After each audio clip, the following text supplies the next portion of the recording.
Ian Murray, Alberto hinted at it there, and we had it in Prime Minister's Question Time, that Labour, when they were in charge, didn't seem to address this issue.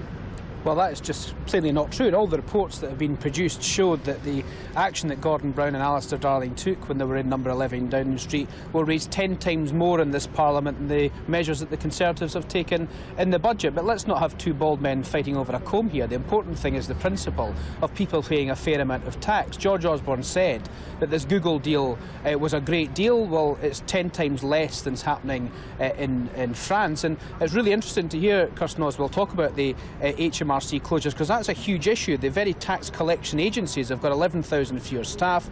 We've got a very controversial programme of consolidation of tax offices in Scotland that's going to cost tax officers and the ability to be able to go out and do tax inspections. So we all want a fair rate of tax paid. Everybody wants everyone who's earning money in this country to pay their fair share. And just one other small point when we're talking about tax avoidance. You remember we've just had a 4 to 6 week Scottish parliamentary election campaign when the Conservatives, the SNP, wanted to use the taxpayers out of the Scottish Parliament for fear of tax avoidance. So perhaps we could start by tackling that particular issue so people can pay their fair share to invest in good public services. The report also says get rid of the Barnett formula. If ever you were opening up a Pandora's box, that's it, isn't it?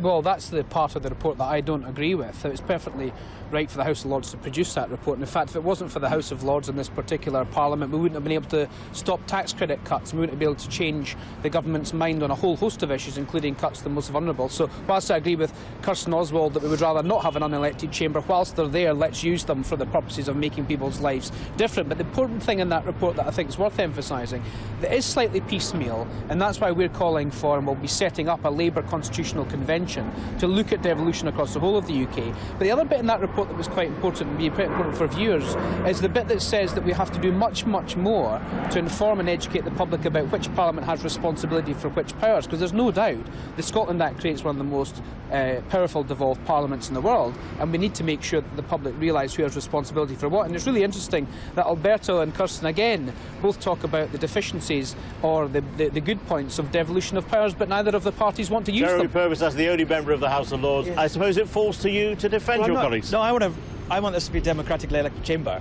and I have a constitutional convention bill in Parliament which I would love the Conservative Party to support. I'd love the SNP to back it as well. And when we launched my chair and all party group, when we launched our report, there were SNP MPs there. It just so happens that when they're on telly, they slag me off and the House of Lords off, but when in private, they're willing to engage. So the Constitutional Convention bill, I think, is a cross-party We slag you off in private, Jeremy.